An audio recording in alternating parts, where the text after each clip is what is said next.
ಇವತ್ತಿನ ಬಾಳ ಬೆಳಕು ಕಾರ್ಯಕ್ರಮದಲ್ಲಿ ನಮ್ಮ ಜೊತೆಗೆ ಒಬ್ಬ ಹಿರಿಯ ಜೀವ ಇದೆ. ಹೇಗೆ ಅಂತಂದರೆ, ನಾವು ಸಾಮಾನ್ಯವಾಗಿ ಹಿರಿಯರು ಅಂದರೆ ಆರಾಮಾಗಿ ಸುಖವಾಗಿ ಒಂದು ಕಡೆ ಕೂತಿರ್ತಾರೆ, ಇನ್ನೇನು ಇಳಿ ವಯಸ್ಸಲ್ಲಿ ಏನೂ ಮಾಡೋದು ಬೇಡ ಅಂತಂಥೇಳಿ ಕೂತಿರ್ತಾರೆ. ಆದರೆ ಅನೇಕರು ಅನೇಕ ಚಟುವಟಿಕೆಗಳಲ್ಲಿ ತೊಡಗಿರ್ತಾರೆ, ತಮ್ಮ ಇರುವಂಥ ಹವ್ಯಾಸಗಳನ್ನು ಇನ್ನೂ ಸ್ವಲ್ಪ ಹೆಚ್ಚಿಗೆ ಮಾಡಿರ್ತಾರೆ. ಅದನ್ನು ನಾವು ಇವತ್ತಿನ ಈ ಕಾರ್ಯಕ್ರಮದಲ್ಲಿ ನಾವು ಕಂಡುಕೊಂಡ್ವಿ ಅಂತ ಹೇಳ್ಬೋದು. ಉಮಾ ವೆಂಕಟರಾಮನ್ ಅವರು ನಮ್ಮ ಜೊತೆಗಿದ್ದಾರೆ. ಅಮ್ಮ ನಮಸ್ಕಾರ. ನಮಸ್ಕಾರ ಇವರೇ. ಈಗ ನೋಡಿ, ನಮಗೆ ಭಾಳ ಆಶ್ಚರ್ಯ ಅಂತಂದರೆ, ಈಗ ತಮ್ಮ ವಯಸ್ಸು ಸ್ವಲ್ಪ ಜಾಸ್ತಿನೇ ಇದೆ, ಹೌದು, ಆದರೆ ಕಾಣಿಸ್ತಾ ಇಲ್ಲ. ಆದರೂ ನಿಮ್ಮ ಈ ಕೆಲಸಗಳನ್ನು ನೋಡಿದರೆ ವಯಸ್ಸು ಇನ್ನೂ ಸ್ವಲ್ಪ ಕಡಿಮೆನೇ ಅನಿಸುತ್ತೆ. ಎಷ್ಟು ವಯಸ್ಸು? ನಂಗೆ ಇವಾಗ 77. 77ರಲ್ಲಿ ಚಟುವಟಿಕೆಯಿಂದ ಇರುವಂತಹ ಒಂದು ಕಲಾಕೃತಿಗಳನ್ನು ತಯಾರು ಮಾಡುವಂತಹ ಹವ್ಯಾಸವನ್ನು ನೀವು ಮುಂದುವರಿಸಿದ್ದೀರಿ. ಇದು ಭಗವಂತನ ಆಶೀರ್ವಾದ ಅನ್ಕೊಂತೀನಿ ನಾನು. ಭಗವಂತನ ಚಿತ್ರಗಳು, ಮೂರ್ತಿಗಳು ಅದನ್ನೇ ಮಾಡಿದ್ದೀರಿ. ಹೌದು, ಸಣ್ಣ ವಯಸ್ಸಿಂದ ಡ್ರಾಯಿಂಗ್ ಬರೆಯೋದು ಚೆನ್ನಾಗಿರ್ತಿತ್ತು. ಅದು ಹಾಗೆ ಮುಂದುವರೆದಿದೆ ಅನಿಸುತ್ತೆ ಇದು ಅಲ್ವಾ. ಆ ಗೊಂಬೆಗಳು ಬರೀತಿದ್ದೆ.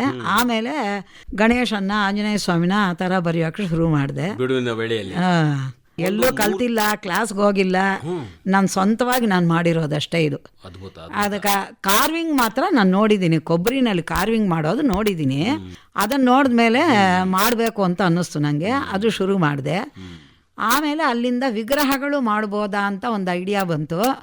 ಅದು ಸಣ್ಣ ಸಣ್ಣ ಪ್ಲಾಸ್ಟಿಕ್ ಗೊಂಬೆ ತಂದು ಅದನ್ನು ಇಟ್ಕೊಂಡು ಕೊಬ್ಬರಿನಲ್ಲಿ ಶುರು ಮಾಡಿದೆ ಗಣೇಶನ್ ಮಾಡೋಕ್ಕೆ. ಸಾಮಾನ್ಯವಾಗಿ ಈ ಮೂರ್ತಿಗಳನ್ನು ಮಾಡ್ಬೇಕಂತಂದಾಗ ಈ ಕ್ಲೇ ಮಾಡೆಲಿಂಗ್ ಅದರೊಳಗೆ ಸ್ವಲ್ಪ ಬಹಳ ನೈಪುಣ್ಯತೆಯನ್ನು ಸಾಧಿಸ್ತೀವಿ. ಅದು ತುಂಬ ಚೆನ್ನಾಗಿ ಬಂದ್ಬಿಟ್ರೆ ಇನ್ನು ಬೇರೆ ಬೇರೆದ್ರಲ್ಲಿ ಮಾಡಲಿಕ್ಕೆ ನಾವು ಹೊರಡ್ತೀವಿ. ಫಸ್ಟಿಗೆ ಮಾಡಿದ್ದು ಏನು? ಫಸ್ಟ್ ಕಾರ್ವಿಂಗ್ ಸುಮ್ಮನೆ ಡಿಸೈನ್ ಬರ್ಕೊಂಡು ಬ್ಲೇಡಲ್ಲಿ ಕೆತ್ತೋದಷ್ಟೇ ಅದು ಮಾಡಿದ್ದು. ಇದರಲ್ಲಿ ಯಾವುದೋ ಕೊಬ್ಬರಿ ಮೇಲೆ ಡಿಸೈನ್ ಪೆನ್ನಲ್ಲಿ ಬರ್ಕೊಂಡ್ಬಿಟ್ಟು ಅದನ್ನು ಬ್ಲೇಡಲ್ಲಿ ಕೆತ್ಕೊಂಡು ಬರೋದು. ಆಮೇಲೆ ಸುಮಾರು ಒಂದು 2-3 ವರ್ಷ ಮಾಡಿದ್ಮೇಲೆ ಗಣೇಶನ್ನ ವಿಗ್ರಹ ಮಾಡ್ಬೋದಾ ಅಂತ ಅನ್ನಿಸ್ತು ನನಗೆ. ಆಮೇಲೆ ಈ ರೇಷ್ಮೆ ಗೂಡಲ್ಲಿ 2002ನಲ್ಲಿ ಶುರು ಮಾಡಿದ್ದಿದ್ದು. ತುಂಬ ಇತ್ತೀಚೆಗೇನೆ. ಈಗ ಒಂದು 20 ವರ್ಷ ಆಯ್ತಿದ್ದು. 40 ವರ್ಷದಿಂದ ಕೊಬ್ಬರಿ ಮಾಡ್ತಾ ಇದ್ದೀನಿ. ಅವನ್ನೆಲ್ಲ ಎಲ್ಲಿ ಪ್ರದರ್ಶನ ಮಾಡ್ತಿದ್ರಿ? ಯಾರಾದರೂ ಕೊಳ್ತಿದ್ರ ಅದನ್ನ? ಇಲ್ಲ, ಅದೇ ಯಾರಾದರೂ ಕೇಳಿದ್ರೆ ಹೋಗ್ತಿದ್ದೆ. ತುಂಬಾ ಕಮ್ಮಿನೇ ನಾನು ಎಕ್ಸಿಬಿಷನ್ ಎಲ್ಲ ಮಾಡಿದ್ದು. ಈಗ ಇತ್ತೀಚೆಗೆ ಒಂದು 2-3 ಮೇಲ್ ಮಾಡಿದ್ದೀನಿ. ವರ್ಲ್ಡಲ್ಲೇ ಫಸ್ಟ್ ನಾನೇ ಮಾಡಿರೋದು ರೇಷ್ಮೆ ಗೂಡಲ್ಲಿ. ಯಾರೂ ಮಾಡಿಲ್ಲ, ನಾನು ನೋಡ್ದಂಗೆ ಯಾರೂ ಮಾಡಿಲ್ಲ. ಹಾಗಾಗಿ ಜನ ಎಲ್ಲರೂ ನೋಡಲಿ ಅಂತ ಅನ್ನೋ ಇದಕ್ಕೋಸ್ಕರ ಎಕ್ಸಿಬಿಷನ್ ಮಾಡಿದ್ದೀನಿ ಅಷ್ಟೇ. ತುಂಬ ಬಾಳಿಕೆ ಬರುತ್ತಾ? ಎಷ್ಟು ವರ್ಷ ಆದರೂ ಇರುತ್ತೆ ಅಲ್ವಾ? ಹೌದು, ಇರುತ್ತೆ. ಅದು ಕೆಲವರೆಲ್ಲ ಗ್ಲಾಸ್ ಬಾಕ್ಸ್ ಮಾಡಿ ಇಟ್ಕೊಂಡ್ಬಿಡ್ತಾರೆ, ಒಳಗಡೆ ಮಾಡಿಟ್ಟು ಎಷ್ಟು ವರ್ಷ ಆದ್ರೂ ಇರುತ್ತೆ. ಈ ರೇಷ್ಮೆ ಗೂಡಲ್ಲೇ ಒಂಥರ ಮಾಡ್ಬೇಕಂದ್ರೆ ಇಲ್ಲಿ ನೋಡಿ, ತುಂಬಾ ಎತ್ತರದ ಮೂರ್ತಿಗಳಿವೆ. ಸರಸ್ವತಿ ಮೂರ್ತಿ ಇದೆ, ಇನ್ನೊಂದು ಆಂಜನೇಯ ಇದೆ, ಸುಬ್ರಹ್ಮಣ್ಯ ಇದೆ, ಇನ್ನು ಬೇರೆ ಬೇರೆ ಎಲ್ಲಾ ಮೂರ್ತಿಗಳನ್ನ ತಾವು ಮಾಡಿದಿರಲ್ಲ. ಈ ಒಂದು ಹೈಟ್ ತಕ್ಕಂಗೆ ಗೂಡು ಅಂತೂ ಒಂದು ಸಣ್ಣದಿರುತ್ತೆ. ನೀವು ಎಲ್ಲಾ ಗೂಡುಗಳನ್ನ ಜಾಯಿಂಟ್ ಮಾಡ್ತಾ ಹೋಗಿದ್ದೀರಾ? ಹೌದು, ಅದು ಇದರಲ್ಲಿ ಏನು ಅಂದ್ರೆ ಉದ್ದದ್ದು ಸಿಗುತ್ತೆ, ಗುಂಡಿಗಿರೋದು ಸಿಗುತ್ತೆ, ದೊಡ್ಡದು ಸಿಗುತ್ತೆ, ಸಣ್ಣವಿರುತ್ತೆ. ಅದು ನಾನು ಆರಿಸ್ತೀನಿ. ತಲೆಗೆ ಹೇಗಬೇಕು, ಬಾಡಿಗೆ ಹೇಗಿರಬೇಕು, ಕೈ ಕಾಲಿಗೆ ಹೇಗಿರಬೇಕು, ಅದನ್ನೆಲ್ಲ ನೋಡ್ಕೊಂಡು ಅದನ್ನು ಆರಿಸೋದೇ ಆರ್ಟ್. ಇದು ಕೊಂಡು ರಾಮನಗರಕ್ಕೆ ಹೋಗಿ ಅಲ್ಲ ರೇಷ್ಮೆ ಇದರಲ್ಲೇ ತರ್ತೀನಿ ಹೋಗಿ. ನನ್ನಲ್ಲಿ ಇಲ್ಲ ಸಿಡ್ಲಘಟ್ಟಕ್ಕೆ ಹೋಗ್ಬೇಕು, ಇಲ್ಲ ರಾಮನಗರಕ್ಕೆ ಹೋಗಿ ತರ್ತೀನಿ ಅಷ್ಟೇ. ಕರ್ನಾಟಕದಲ್ಲಿ ರೇಷ್ಮೆ ಗೂಡುಗಳ ಮಾರಾಟ ಕೇಂದ್ರ. ತಮ್ಮ ಊರು ಯಾವುದು ಮೂಲತಃ? ನಾವು ಹುಟ್ಟು ಬೆಳೆದಿದ್ದೆಲ್ಲ ಆಂಧ್ರ, ಮದುವೆ ಮಾಡ್ಕೊಂಡು ಕರ್ನಾಟಕಕ್ಕೆ ಬಂದಿದ್ದೀನಿ. ಎಷ್ಟು ವರ್ಷ ಹಿಂದಿನ ಮಾತು? ಆಯ್ತು, 69ರಲ್ಲಿ ನನ್ನ ಮದುವೆ. ಕನ್ನಡ ಎಷ್ಟು ಚೆನ್ನಾಗಿ ಮಾತಾಡ್ತಿರಲ್ಲ ನೀವು. ಆಯ್ತಲ್ಲ, 56 ವರ್ಷ ಆಗೋಯ್ತಲ್ಲ ಬಂದು. ತುಂಬಾನೇ ಒಂಚೂರು ಕೂಡ ಗೊತ್ತಾಗಲ್ಲ. ಅಂದ್ರೆ ಮನೆಯಲ್ಲಿ ನೀವು ತೆಲುಗು ಮಾತಾಡ್ತೀರಾ? ಎಲ್ಲ ತೆಲುಗು ಕನ್ನಡ ಎಲ್ಲ ಇರುತ್ತೆ. ಭಾಷೆ ಯಾವುದೇ ಇದ್ರು ಏನು, ಕಲೆ ಅಂತನ್ನೋದು ಅದು ಸಾರ್ವತ್ರಿಕವಾಗಿರುತ್ತೆ. ಇಷ್ಟು ಕಲಿಬೇಕಂತಂದ್ರೆ ತುಂಬಾ ನೈಪುಣ್ಯತೆ ಬೇಕು, ಅದರಲ್ಲಿ ಒಂದು ಕೈಚಳಕೆ ಇರ್ತದೆ, ತುಂಬಾ ಅಂದವಾಗಿ ಕಾಣಿಸ್ಬೇಕು. ನಿಮ್ಮ ಎಲ್ಲ ಈ ಮೂರ್ತಿಗಳನ್ನು ನೋಡ್ತಾ ಇದ್ರೆ ಎಷ್ಟು ಚೆನ್ನಾಗಿವೆ ಅಂದ್ರೆ ಒಂಥರ ಆಕರ್ಷಣೆ ಇದೆ. ಬೇರೆ ಬೇರೆ ನಿಮ್ಮ ನೆರೆ ಹೊರೆಯವರು ಹೊಗಳಿದ್ರ, ನಿಮ್ಮ ಸಂಬಂಧಿಕರು ಹೊಗಳಿದ್ರ, ಅಥವಾ ಪತ್ರಿಕೆಗಳು? ಎಲ್ಲ ಪತ್ರಿಕೆಗಳು ಪ್ರತಿ ಒಂದು ಪೇಪರಲ್ಲೂ ಬಂದಿದೆ ನಂದು ಆರ್ಟಿಕಲ್ಲು. ಎಲ್ಲ ಪೇಪರಲ್ಲೂ ಆರ್ಟಿಕಲ್ ಬಂದಿದೆ ನಂದು ಮೇನ್ ಕೆಲಸ ಕೊಬ್ಬರಿ ಇದೆ. ಈಗ ನೋಡಿ, ರಾಮ ಪಟ್ಟಾಭಿಷೇಕ ಇದು ರೇಷ್ಮೆ ಗೂಡಲ್ಲಿ ಮಾಡಿರೋದು.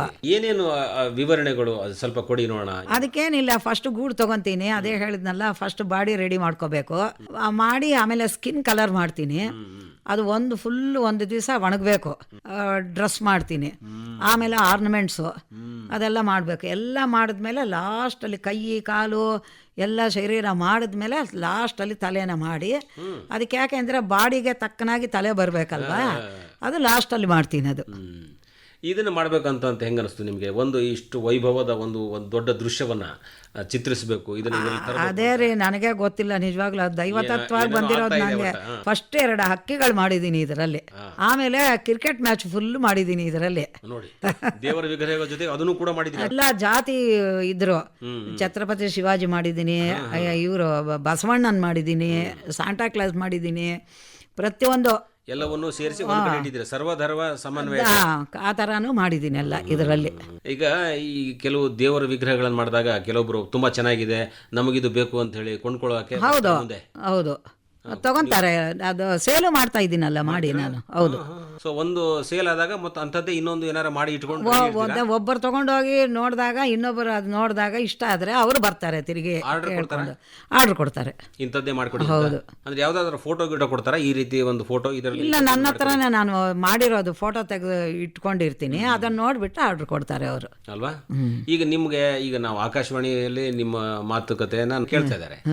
ಉಮಾ ವೆಂಕಟರಾಮನ್ ಅವರನ್ನ ಸಂಪರ್ಕಿಸಿ ನಾವು ಒಂದಿಷ್ಟು ಏನಾದರೂ ಪರ್ಚೇಸ್ ಮಾಡಬೇಕು, ಕೊಂಡ್ಕೋಬೇಕು ಅಂತ ಬರುತ್ತೆ, ಹೆಂಗೆ ಸಂಪರ್ಕ ಮಾಡಿ? ನಂಬರ್ ಕೊಡ್ತೀನಿ ಅಷ್ಟೇ, ಫೋನ್ ನಂಬರ್ ಕೊಟ್ಟರೆ ಬರ್ಬೋದು ನಮ್ಮನೆಗೆ. 9449750527. ಸೊ ಅಂದ್ರೆ ಯಾಕೆ ಅಂದ್ರೆ ಕಾರ್ಯಕ್ರಮದ ಮೂಲಕವಾಗಿ ಆಗಿರ್ಬೋದು, ಪತ್ರಿಕೆ ಮೂಲಕವಾಗಿ ಆಗಿರ್ಬೋದು, ನಿಮ್ಮ ಒಂದು ಕಲೆ ಇನ್ನೊಬ್ಬರಿಗೂ ಕೂಡ ಇಷ್ಟ ಆದಾಗ ಅದನ್ನು ಕೊಳ್ಳಕ್ಕೆ ಮುಂದೆ ಬರ್ತಾರೆ. ಹೌದು, ಅದು ಆರ್ಥಿಕವಾಗಿ ನಮಗೂ ಕೂಡ ಒಳ್ಳೆಯದೇ ತಾನೆ. ಅದೇ ಎಲ್ಲೆಲ್ಲಿ ಕೊಡ್ತೀರಿ ಸಾಮಾನ್ಯವಾಗಿ? ಇದು ಫಸ್ಟ್ ಕೊಬ್ಬರಿದು ನಾನು ಮದುವೆ ಮನೆಗಳಿಗೆ ಬೇಕು ಅಂತಾನೆ ಮಾಡೋಕೆ ಶುರು ಮಾಡಿದ್ದು. ಆಮೇಲೆ ಕೆಲವರು ಶೋಕೇಸಲ್ಲಿ ಇಟ್ಕೊಳ್ಳೋಕೆ ತಗೊತಾರೆ. ಕೆಲವರೆಲ್ಲ ಅಮೆರಿಕಾಗೆ ರಾಮಾಯಣದ್ದು ಕೆಲವು ಎಪಿಸೋಡ್ಸೇ ಮಾಡಿಕೊಟ್ಟಿದ್ದೀನಿ ಅಮೆರಿಕಾ ಅವ್ರಿಗೆ. ಇಂಡಿಯಾದವರೇ ನವರಾತ್ರಿನಲ್ಲಿ ಇಡೋಕ್ಕೆ ಅಂತ, ಗೊಂಬೆ ಪ್ರದರ್ಶನಕ್ಕೆ ಅಂತ ರಾಮಾಯಣದ್ದು ಕೆಲವು ಎಪಿಸೋಡ್ಸ್ ಮಾಡಿಕೊಟ್ಟಿದ್ದೀನಿ. ಅದು ಸುಮಾರು ಒಂದು ಮಾಡೋಕೆ ಶುರು ಮಾಡಿದ ಹೊಸದರಲ್ಲಿ 2001 ಮಾಡಿದ್ದೀನಿ ಅದನ್ನು. ಸಾಮಾನ್ಯ ಈಗ ದಸರಾ ಸಂದರ್ಭದಲ್ಲಿ, ನವರಾತ್ರಿ ಸಂದರ್ಭದಲ್ಲಿ ಈ ರೀತಿಯಾಗಿ ಗೊಂಬೆಗಳ ಒಂದು ಪ್ರದರ್ಶನ ಎಲ್ಲ ಹೌದು, ನಮ್ಮನೇಲೇ ಮಾಡಿದ್ದೀನಿ. ನಾನು ನಮ್ಮನೇಲೇ ಮಾಡಿದ್ದೀನಿ 3 ವರ್ಷ. ನಾನು ತುಂಬ ಚೆನ್ನಾಗಿಟ್ಟಿದ್ದೀನಿ ಇದನ್ನೆಲ್ಲ. ಮೈಸೂರು ಕಡೆ ಏನಾದರೂ ಹೋಗಿ ಪ್ರದರ್ಶನ ಮಾಡಿದ್ರಾ? ಇಲ್ಲ, ಇವರೇ ಅದಕ್ಕೆಲ್ಲ ಕನೆಕ್ಷನ್ ಬೇಕಲ್ವಾ. ಹೌದಾ? ಮುಂದೆ ಪ್ರಯತ್ನ ಮಾಡಿ, ಯಾಕಂದ್ರೆ ತುಂಬಾ ಸುಂದರವಾದಂತಹ ಮೂರ್ತಿಗಳನ್ನು ತಾವು ಇಷ್ಟು ಚೆನ್ನಾಗಿ ಕೆತ್ತಿದ್ದೀರಿ ಅಂತ ಅನ್ಬೇಕು. ಅಂದ್ರೆ ಯಾಕಂದ್ರೆ ಒಂದು ಮೂರ್ತಿಯನ್ನು ಮಾಡ್ಬೇಕಂದ್ರೆ ಬಹಳಷ್ಟು ಕೈಚಳಕ, ಬಹಳಷ್ಟು ಮಗ್ನತೆ ಬೇಕಾಗಲ್ಲ. ಅದು ಮಾತ್ರ ತುಂಬಾ ಖಂಡಿತ. ಅದನ್ನ ಮಾಡೋವಾಗ ನಾನು ಫುಲ್ಲು ಇನ್ವಾಲ್ವ್ ಆಗಿಬಿಟ್ಟಿರ್ತೀನಿ ಅಲ್ಲಿ. ಇದಕ್ಕೆ ಹಣಕಾಸಿನ ಒಂದು ನೆರವು ಬೇಕಾಗತ್ತಾ? ತುಂಬಾನೇ ಖರ್ಚು ಇರುತ್ತಾ ಹೇಗೆ ಒಂದು ಮೂರ್ತಿ ಮಾಡ್ಬೇಕಂದ್ರೆ ನಿಮಗೆ? ಒಂದ್ಸಲ ಹೋಲ್ಸೇಲಲ್ಲಿ ತಂದ್ಬಿಡ್ತೀನಲ್ಲ, ಅದರಿಂದ ಅಷ್ಟು ಒಂದು 3 kg ತಂದರೆ ಅದು ಹುಳ ಎಲ್ಲ ತೆಗಿಬೇಕು. ಒಂದು ದಿವಸ ಫುಲ್ಲು ನನಗೆ ಅದೇ ಕೆಲಸವೇ. ಆಮೇಲೆ 1 ವಾರ ಬಿಸಿಲಿಗಿಡಬೇಕು, ತುಂಬ ಕೆಟ್ಟ ವಾಸನೆ ಇರುತ್ತೆ. ಅದು ವಾಸನೆ ಹೋದ್ಮೇಲೆ ಆವಾಗ ಎಲ್ಲ ಆರಿಸಿ ಕೈಗೆ, ಕಾಲಿಗೆ, ತಲೆಗೆ ಆ ಥರ ಎಲ್ಲ ಡಿಫ್ರೆಂಟ್ ಎಲ್ಲ ಮಾಡಿಟ್ಕೊಂಡು ಆಮೇಲೆ ಕೆಲಸ ಶುರು ಮಾಡ್ತೀನಿ. ಈಗ ನೋಡಿ, ಅದಕ್ಕೆ ಒಂದು ಕಡೆ ಬಟ್ಟೆ ಅಂಟಿಸಿದ್ದೀರಾ, ಅದು ಬಟ್ಟೆ ಅಲ್ಲ, ಪೇಪರಲ್ಲೇ ಮಾಡಿರೋದು. ಹೌದು, ಕ್ರೇ ಪೇಪರ್ ಅಂತ ಬರುತ್ತೆ. ಆ ನೆರಿಗೆಗೆ ಮಾತ್ರ ಇಡ್ತೀನಿ. ಯಾಕೆಂದ್ರೆ ನೆರಿಗೆ ಬಂದ್ರೇನೆ ಸೀರೆ ತುಂಬಾ ಚೆನ್ನಾಗಿ ಕಾಣಿಸೋದು. ಮನೆಯಲ್ಲಿ ಇದಕ್ಕೆಲ್ಲ ಪ್ರೋತ್ಸಾಹ ಕೊಡ್ಬೇಕಾಗತ್ತೆ. ಅದೇ ಪ್ರೋತ್ಸಾಹ ಕೊಡೋದ್ರಿಂದಾನೇ ಆಗ್ತಾ ಇದೆ ಇದು, ಇಲ್ಲ ಅಂದ್ರೆ ಆಗಲ್ಲ. ನೀವು ಮಾಡ್ತಾ ಇರೋದು ತುಂಬಾ ಚೆನ್ನಾಗಿರೋದ್ರಿಂದ ಸಹಜವಾಗಿ ಪ್ರೋತ್ಸಾಹ ಸಿಕ್ಕಿದೆ. ಮತ್ತೆ ಆದ್ರೂ ಕೂಡ ಎಷ್ಟೇ ಚೆನ್ನಾಗಿದ್ರು ಮನೆ ವಾತಾವರಣನೂ ಕೂಡ ಇರಬೇಕು ಚೆನ್ನಾಗಿ. ಯಾರ್ಯಾರು ನಿಮಗೆ ಪ್ರೋತ್ಸಾಹ ಕೊಡ್ತಾರೆ? ಒಬ್ಬ ಸೊಸೆ ಇಲ್ಲಿದ್ದಾಳೆ, ಅಂಗಡಿಗೆ ಹೋಗಿ ಸಾಮಾನು ತರಕ್ಕೆ ಮಾಡೋಕ್ಕೆ ಮಗ ಬರ್ತಾನೆ. ಅದು ಚನ್ನಪಟ್ಟಣಕ್ಕೆ ಹೋಗ್ಬೇಕು ಅಂದ್ರೆ ಅವರೇ ಬರಬೇಕು, ಇಲ್ಲ ಅಂದ್ರೆ ಕಾರಲ್ಲಿ ಹೋಗಿ ಬರ್ತೀನಿ. ನಾನೆಲ್ಲ ಬಸ್ ಗೀಸ್ ಎಲ್ಲ ಹಿಡ್ಕೊಂಡು ಹೋಗೋಕ್ಕಾಗಲ್ಲ. ಈಗ ಒಬ್ಬರು ಸಹಾಯ ಬೇಕೇ ಬೇಕು ನಂಗೆ, ಇಲ್ಲದೆ ತಂದಂತಹ ರೇಷ್ಮೆ ಗೂಡುಗಳ ಸಂರಕ್ಷಣೆ ಕೂಡ ಒಂದು ದೊಡ್ಡ ಕೆಲಸನೇ. ಹೌದು. ಈಗ ಬೇರೆ ಬೇರೆ ಸಾಂಸ್ಕೃತಿಕ ಸಂಘದವರಾಗ್ಲಿ, ಯಾವ್ದಾದ್ರು ಬೇರೆ ಬೇರೆ ಸಮಾರಂಭಗಳಲ್ಲಿ ಇದ್ರದ್ದು ಒಂದು ಪ್ರದರ್ಶನ ಮಾಡಿ ತಗೊಂಬನ್ನಿ ಅಂತಾರೆ. ಪ್ರದರ್ಶನ ಮಾಡಿ ಅಷ್ಟೇ ಹೋಗಿ ನಮಗೇನು ಕೊಂಡ್ಕೊಳ್ಳೋದು ಬೇಡ ಅಂತಂದಿರ್ತಾರೆ. ಅವಾಗ ಏನ್ ಮಾಡ್ತೀರಾ? ಒಂದು ಬಾಡಿಗೆ ರೀತಿನಲ್ಲಿ ಹೋಗಿ ಇಡೋದು, ಅದು ಸಮಾರಂಭ ಮುಗಿದ್ಮೇಲೆ ವಾಪಸ್ ತಗೊಂಡು ಹೋಗ್ತಾರೆ. ಕರೆಕ್ಟ್. ಅದು ಅಷ್ಟೊಂದು ದೊಡ್ಡ ಸ್ಕೇಲಲ್ಲಿ ಮಾಡ್ತಾ ಇಲ್ಲ ಇವರೇ. ನಾನು ಹಿಂದೆ ಈಗ ಆಗಿದ್ದಿದ್ರೆ ಮಾಡ್ಬೋದಾಗಿತ್ತು. ಇವಾಗ ಅದೆಲ್ಲ ಕಷ್ಟ, ಜೊತೆ ಬೇಕು ಅದಕ್ಕೆಲ್ಲ. ಈಗ ಈ ರೀತಿ ಈ ಮೂರ್ತಿಗಳನ್ನ, ಈ ರೀತಿ ಆಕೃತಿಗಳನ್ನ ನೀವು ಮಾಡ್ಲಿಕ್ಕೆ ಶುರು ಮಾಡಿದ್ದು ಯಾವ ವಯಸ್ಸಿನಲ್ಲಿ? ಮದುವೆ ಆಗಿ ಮಕ್ಕಳು ಹುಟ್ಟಿದ ಮೇಲೆ ಶುರು ಮಾಡಿದ್ರಿ? ಯಾಕೆ ಅನಿಸ್ತು ಮಾಡ್ಬೇಕಂತ? ಇಲ್ಲಿ ಮದುವೆಗಳಲ್ಲಿ ಕರ್ನಾಟಕದಲ್ಲಿ ಆರ್ಟ್ಗೆ ತುಂಬ ಪ್ರಾಮುಖ್ಯ ಇದೆ. ಮದುವೆ ಮನೆಗಳಲ್ಲಿ ತುಂಬ ನೋಡಿದ್ದೀನಿ. ಅದು ನೋಡಿಬಿಟ್ಟು ಅಯ್ಯೋ ನಾನು ಯಾಕೆ ಮಾಡಬಾರ್ದು ಅನ್ನೋದು ನನಗೆ ಮನಸ್ಸಿಗೆ ಬಂತು. ಹಾಗಾಗಿ ಫಸ್ಟ್ ಕೊಬ್ಬರಿ ಶುರು ಮಾಡಿದ್ದು. ಆಮೇಲೆ ಬೆಲ್ಲ ಮಾಡಿದ್ರಿ ಕೊಬ್ಬರಿದು ಮಾಡ್ತಾನೆ ಇದ್ದೀನಿ ಈಗಲೂ ಮಾಡ್ತೀನಿ. ಹೌದು, ಬೆಲ್ಲದ ಚಲ್ಲಿ ಮಾಡೋದು, ಸಕ್ಕರೆ ಅಚ್ಚುಗಳು, ಅರಿಶಿನ ಪಟ್ನಗಳು, ಮರದ ಬಾಗಿನಗಳು, ಮದುವೆಗೆ ಏನು ಬೇಕೋ ಸಮಸ್ತ ಮಾಡ್ತೀನಿ ನಾನು. ಓಹೋ ಬೇರೆ ಏನಾದರೂ ಒಂದು ಈಗ ವುಡ್ ವರ್ಕ್ ಇಲ್ಲ ಇವ್ರೆ ಅದನ್ನೆಲ್ಲ ಮಾಡಲ್ಲ. ಇದು ಡಿಫರೆಂಟು. ಇಂಥದ್ದೆಲ್ಲ ಮಾಡಿದ್ದೇನೆ ಹೊರತು ಮರದಲ್ಲಿ ಎಲ್ಲ ಅದೆಲ್ಲರೂ ಮಾಡ್ತಾರೆ ಅಂತ ನಾನು ಅದರ ತಂಟೆಗೆ ಹೋಗಿಲ್ಲ. ಬೇರೆ ಕಲಾವಿದರು ಈ ರೀತಿಯಾಗಿ ಒಂದು ಮೂರ್ತಿ ಕೆತ್ತನೆ ನಡೀತಿರ್ತದೆ, ಎಲ್ಲ ಒಂದ್ ಕಡೆ ಶಿಲ್ಪಕಲೆ, ಅದು ನಿಜವಾಗ್ಲೂ ಮೆಚ್ಕೊಳ್ಳಿ. ಹೋಗ್ತೀರಾ?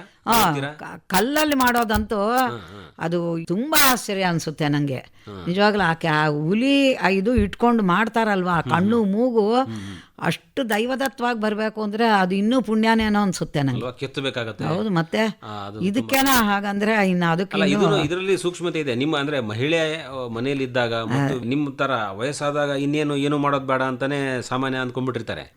ಯಾವುದನ್ನ ನಾವು ಮುಂದುವರ್ಸಿರ್ತೀವಿ ಅದರಿಂದ ಏನಾದರೂ ಆರ್ಥಿಕವಾಗಿ ನಮಗೆ ಒಳ್ಳೇದಾಗ್ತಾ ಇದೆ ಅಂತಂದ್ರೆ ಸ್ವಲ್ಪ ಸಾಮಾನ್ಯ ಮುಂದುವರಿಸ್ತಾರೆ. ಆಮೇಲೆ ನಮ್ಮ ಒಂದು ಹವ್ಯಾಸ ಏನಿದೆಯಲ್ಲ, ನಮ್ಮ ಪ್ರವೃತ್ತಿ, ಅದರಲ್ಲಿ ಕೂಡ ಸ್ವಲ್ಪ ನಮ್ಮತನವನ್ನು ತೋರಿಸ್ದಂಗೆ ಆಗುತ್ತೆ. ಅದರಲ್ಲಿ ಖುಷಿ ಇರುತ್ತೆ ನೋಡಿ, ತೃಪ್ತಿ ಇರುತ್ತೆ. ಇಷ್ಟು ಚೆನ್ನಾಗಿ ಬಂತಲ್ಲ ಅಂತಂತೇಳಿ. ಈಗ ಎಲ್ಲ ಮಾಡಿ ಆದಮೇಲೆ ಚೆನ್ನಾಗಿ ಬಂತು ಅಂತ ಹೇಳಿ ಯಾರಿಗೆ ತೋರಿಸ್ತೀರಿ ಮನೆಯಲ್ಲಿ? ಎಲ್ಲರೂ ನೋಡ್ತಾರಲ್ಲ ಮನೆಯಲ್ಲಿ. ಆಮೇಲೆ ಯಾರಾದರೂ ನಾನು ಸ್ವಲ್ಪ ಸಂಗೀತ ಪಾಠ ಮಾಡ್ತೀನಿ ಮನೆಯಲ್ಲಿ, ಜೂನಿಯರ್ ಪಾಠ ಅಷ್ಟು ಮಾಡ್ತೀನಿ. ಅದಕ್ಕೆ ಬರ್ತಾರಲ್ಲ ಹುಡುಗರು, ಅವರ ಅಪ್ಪ ಅಮ್ಮ ಅಂತ ಯಾರಾದರೂ ಬಂದ್ರೆ ತೋರಿಸ್ತೀನಿ ಇಂಥದ್ದು. ಸಂಗೀತದ ಒಂದು ಪಾಠ ಹೇಳ್ಕೊಡುವಂಥದ್ದು ಕಲ್ತಿದ್ದೀನಿ, ಸಣ್ಣ ವಯಸ್ಸಲ್ಲಿ ಕಲ್ತಿದ್ದೀನಿ. ಕಲ್ತಿದ್ದೀರಾ? ಯಾವ ಕ್ಲಾಸಿನವರು ಹುಡುಗರು ಬರ್ತಾರೆ ನಿಮ್ಮ? ಜೂನಿಯರ್ ಕರ್ನಾಟಕ ಮ್ಯೂಸಿಕ್ ಜೂನಿಯರ್ಗೆ ಮಾಡ್ತೀನಿ ಅಷ್ಟೇ. ನೋಡಿ, ಸಂಗೀತನೂ ಬಂತು, ಇಲ್ಲಿ ಚಿತ್ರಕಲೆನೂ ಬಂತು, ಎಲ್ಲವನ್ನು ನಿಮ್ಮ ಹತ್ರನೇ ಇಟ್ಕೊಂಡ್ಬಿಟ್ಟಿದ್ದೀರಿ. ಅದನ್ನು ದಾರ ಏರಿತಿದ್ರಿ. ಇದನ್ನು ಕಲಿಸ್ತೀರಾ ಯಾರಿಗಾದ್ರು ಈ ರೀತಿ ಈ ಕಲೆಯನ್ನು? ಬಂದ್ರೆ ಖಂಡಿತ ಹೇಳ್ಕೊಡ್ತೀನಿ. ಇಲ್ಲಿ ತನಕ ಯಾರು ಬಂದಿಲ್ಲ. ಅದೇ ನಮ್ಮ ಸೊಸೆನೂ ಅಂತಿರ್ತಾಳೆ, ನಾನು ಒಬ್ಬಳೇ ಮಾಡಿದ್ದೀನಿ ಅಂತ ಹೇಳೋದಕ್ಕಿಂತ ಯಾರಾದರೂ ಬಂದರೆ ಹೇಳ್ಕೊಡ್ತೀನಿ ಅಂತ ಹೇಳಿ ಅಂತಾಳೆ. ಬರಬೇಕಲ್ಲ. ಈಗ ಅದು ಹೇಳ್ಬೋದೋ ಹೇಳ್ಬಾರ್ದೋ ಗೊತ್ತಿಲ್ಲ. ಇಂಜಿನಿಯರಿಂಗ್ ಮಾಡ್ಕೊಂಡು ಅಮೆರಿಕಾದಲ್ಲಿ ಕೆಲಸ ಮಾಡಬೇಕೆ ಅಂತ ಹೊರ್ತಾರೆ ಹೊರತು ಇದನ್ನು ಮಾಡಬೇಕು ಅಂತ ಯಾರು ಬರೋದೇ ಇಲ್ವಲ್ಲ.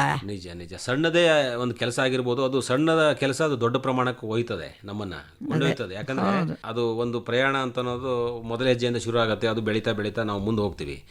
ಯಾವುದನ್ನಾಗಲಿ ದೊಡ್ಡದನ್ನೇ ಮಾಡ್ಬೇಕಂತ ಯೋಚನೆ ಮಾಡ್ಬೇಕು ನಿಜ, ಆದರೆ ಅದು ಸಣ್ಣದ್ರಿಂದ ಶುರು ಆಗತ್ತಲ್ಲ. ಹಾಗಾಗಿ ಅದನ್ನು ಕಲಿಬೇಕು. ವಿಶೇಷವಾಗಿ ಮಹಿಳೆಯರು ಈ ಒಂದು ಕಲೆಯನ್ನ ತಮ್ಮದನ್ನಾಗಿಸ್ಕೊಂಡ್ರೆ ಬೇರೆ ಬೇರೆ ಕಡೆ ಕಲೆಯ ಪ್ರಚಾರ ಆಗತ್ತೆ. ಅದೇ ಹೌದು. ಆ ರೇಷ್ಮೆ ಇಲಾಖೆಗೆ ಒಂದ್ಸಲ ಅಲ್ಲಿಗೆ ಹೋಗಿ ಕರ್ಕೊಂಡು ಹೋಗಿದ್ರು ನನ್ನನ್ನು. ಅಲ್ಲಿ ಅವ್ರು ಬಂದು ನಮಗ್ ಕ್ಲಾಸ್ ಮಾಡ್ತೀರಾ ಅಂತ ಕೇಳಿದ್ರು. ಅವಾಗ ನಂಗೇನೋ ಸ್ವಲ್ಪ ಪ್ರಾಬ್ಲಮ್ ಬಂದು ಮಾಡೋಕ್ಕಾಗ್ಲಿಲ್ಲ. ಅದು ಒಂದು ಮನ್ಸಲ್ಲಿದೆ ಪಾಪ. ಅವರು ನಮ್ಮ ಹುಡುಗರಿಗೆ ಹೇಳ್ಕೊಡಿ ನೀವು ಅಂತ ಕೇಳಿದ್ರು ಅವರು. ಅಂದ್ರೆ ಹೋಗ್ಬರೋದು ತುಂಬಾ ಕಷ್ಟ. ಇಲ್ಲಿ ಇದು ಸೋಮನಹಳ್ಳಿ ದಾಟಿ ಹೋಗ್ಬೇಕು. ಇದು ರೇಷ್ಮೆ ಗೂಡಿಂದ ಅದು ತಲಗಟ್ಪುರ. ಅಂದ್ರೆ ಎಲ್ಲಾದ್ರೂ ಒಂದು ಕಾರ್ಯಾಗಾರ ಇದ್ರೆ ಅಲ್ಲಿ ನಿಮ್ಮಂತವ್ರನ್ನ ಕರೆಸಿ, ಅದೇ ಏನಂದ್ರೆ ಕರ್ಕೊಂಡು ಹೋಗ್ಬೇಕು, ಕರ್ಕೊಂಡು ಬರ್ಬೇಕು. ಇಲ್ಲ ಅಂದ್ರೆ ನಂಗೆ ಹೋಗ್ ಬರೋದು ತುಂಬಾ ಕಷ್ಟ. ಅದು ಸಂಗೀತದ ವಿಷಯದಲ್ಲಿ ಮಾತಾಡೋದಾದ್ರೆ ಜೂನಿಯರೇ, ಸೀನಿಯರ್ ಇಲ್ಲ. ಹೌದಾ? ಹೌದು. ಯಾಕೆಂದ್ರೆ ನಾನು ಪ್ರಾಕ್ಟೀಸ್ ಬಿಟ್ಬಿಟ್ಟೆ ಮಧ್ಯದಲ್ಲಿ ಎಲ್ಲ, ಅದು ಹೋಯ್ತು. ಜೂನಿಯರ್ ಪಾಠ ಮಾಡ್ತೀನಿ. ಎಲ್ಲಾದ್ರೂ ಮಹಿಳಾ ಮಂಡಳಗಳಲ್ಲಿ ಏನಾದ್ರೂ ಹಾಡ್ತೀರಾ? ಹಾಡ್ತೀನಿ. ಏನ್ ಹಾಡ್ತೀರಲ್ಲಿ? ದೇವ್ರನ ಮಗಳು. ನಾವು ತ್ಯಾಗರಾಜ ಕೀರ್ತನೆ ಕಲ್ತಿದ್ದು. ಫಸ್ಟು ಕನ್ನಡನೇ ಗೊತ್ತಿರ್ಲಿಲ್ವಲ್ಲ. ಇಲ್ಲಿ ಬಂದ್ಮೇಲೆ ಕನ್ನಡ ಕಲ್ತೀವಿ. ಆಮೇಲೆ ದೇವ್ರನ ಮಗಳು ತುಂಬಾ ಮುಖ್ಯ ಇಲ್ಲಿ. ಹಾಗಾಗಿ ನಾನು ಕರ್ನಾಟಕ ಸಂಗೀತದಲ್ಲಿ ಒಂದು ದೇವ್ರನಾಮ ಏನಾದರೂ ಒಂದು ಹಾಡಿ. ನಾರಾಯಣ ನಿಂದ ನಾಮದ ಸ್ಮರಣೆಯ, ನಾರಾಯಣ ನಿಂದ ನಾಮದ ಸ್ಮರಣೆಯ, ನಾರಾಯಣ ನಿಂದ ನಾಮದ ಸ್ಮರಣೆಯ, ಸಾರಾಮೃತವು ಯೌವನನಾಲಿಗೆಗೆ ಬರಲಿ, ನಾರಾಯಣ ನಿಂದ ನಾಮದ ಸ್ಮರಣೆಯ, ಸಾರಾಮೃತವು ಯೌವನನಾಲಿಗೆಗೆ ಬರಲಿ, ನಾರಾಯಣ.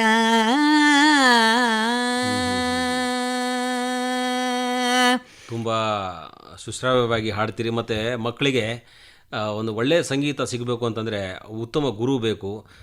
ಒಬ್ಬ ಗುರುವಿನಲ್ಲಿ ಬರೀ ಸಂಗೀತ ಅಷ್ಟೇ ಅಂತಲ್ಲ, ಬೇರೆ ಇನ್ನಿತರ ಚಿತ್ರಕಲೆಯ ಜ್ಞಾನನೂ ಕೂಡ ಇದೆಯಲ್ಲ ಅಂತ ಹೇಳಿ ನಮ್ಮ ಕಲೀಲಿಕ್ಕೆ ಬಂದಂತಹ ಮಕ್ಕಳಿಗೂ ಕೂಡ ಒಂದು ಅಭಿಮಾನ ಇರುತ್ತೆ. ಹೌದು, ನಮ್ಮ ಗುರುಗಳು ಇಷ್ಟೆಲ್ಲ ಫೇಮಸ್ ಇದ್ದಾರೆ ಅಂತಂತೇಳಿ. ಈಗ ಮಕ್ಕಳು ಸಂಗೀತಕ್ಕಂತ ಬಂದಾಗ ನಾವು ಇದನ್ನು ಕಲಿಬೇಕಾಗಿದೆ ಅಂತಂಥೇಳಿ ನಿಮ್ಗೇನಾರು ಅಂದಿದ್ದಾರಾ? ಇಲ್ಲ, ನೋಡಿ ಖುಷಿ ಪಡ್ತಾರೆ. ತುಂಬಾ ಕಮ್ಮಿನೇ ಕೇಳೋದು ಯಾರು. ಹೌದೌದು. ಈಗ ಮುಂದೆ ಏನು ಇನ್ನು ಇದನ್ನು ಹಾಗೆ ಮುಂದುವರಿಸ್ತಾ ಅಷ್ಟಕ್ಕೆ ಸೀಮಿತನಾ ಅಥವಾ ಹೆಚ್ಚಿನ ಪ್ರಮಾಣದಲ್ಲಿ ಏನು ಮಾಡ್ಬೇಕಂತ ಮಾಡಿದ್ದೀರಿ? ಅದಕ್ಕೆ ಸಪೋರ್ಟ್ ಬೇಕು. ಸುಮ್ಮನೆ ನಾನು ಮಾಡಿ ಮನೇಲಿ ಇಟ್ಟರೆ ಪ್ರಯೋಜನ ಇಲ್ಲ. ಅದು ಸಪೋರ್ಟ್ ಅಂದರೆ ಇವುಗಳ ಮಾರಾಟ ಆಗಬೇಕು. ಮಾರಾಟನೋ ಒಳ್ಳೆ ಎಕ್ಸಿಬಿಷನು ಅಂಥದ್ದೆಲ್ಲ ಏನಾದರೂ ಸಿಕ್ಕಿ ಸಾವಿರಾರು ಜನ ನೋಡಿದ್ರೆ ಚೆನ್ನಾಗಿರುತ್ತೆ. ಇದು ಅದೇ ಈ ಮಾರಾಟ ಮಾಡಿದ್ದೀರಿ ತಾನೇ ನೀವು? ತುಂಬ ಮಾಡಿದ್ದೀನಿ. ಮಾಡಿದ್ದೀರಲ್ಲ? ತುಂಬ ಮಾಡಿದ್ದೀನಿ. ಆರ್ಥಿಕವಾಗಿ ನಿಮಗೆ ಸ್ವಲ್ಪ ಸಹಾಯ ಆಗಿದೆ. ಈಗ ಒಂದು ಸರಸ್ವತಿ ಇದೆ ಮೂರ್ತಿಯಲ್ಲಿ, ಎಷ್ಟು ಆಗತ್ತೆ ಒಂದು ಸರಸ್ವತಿ ಮೂರ್ತಿ? ಇದು ಒಂದು ಗೊಂಬೆ ಮಾಡಿದ್ರೆ 1,500 ರೂಪಾಯಿ ತೊಗೊಂತೀನಿ ನಾನು. ಇದು ಅಷ್ಟೇ?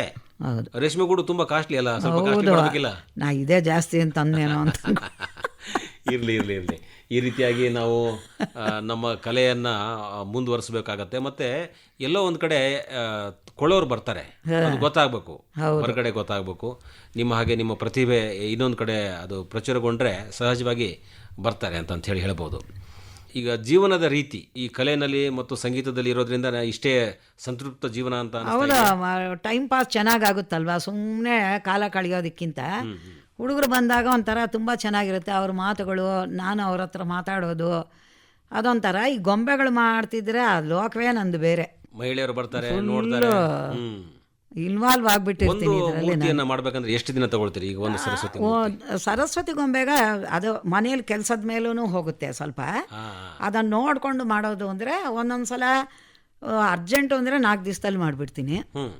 ಸ್ವಲ್ಪ ನಿಧಾನ ಆದರೆ ಒಂದು ವಾರ ತೊಗೊತೀನಿ. ಯಾರಾದರೂ ಆರ್ಡರ್ ಕೊಟ್ಟರೆ ಈ ಥರ ಗೊಂಬೆಗಳು, ಸಣ್ಣ ಗಂಬೆಗಳಾದರೆ 1 ದಿವಸ 2 ದಿವಸದಲ್ಲಿ ಮಾಡಿಬಿಡ್ತೀನಿ.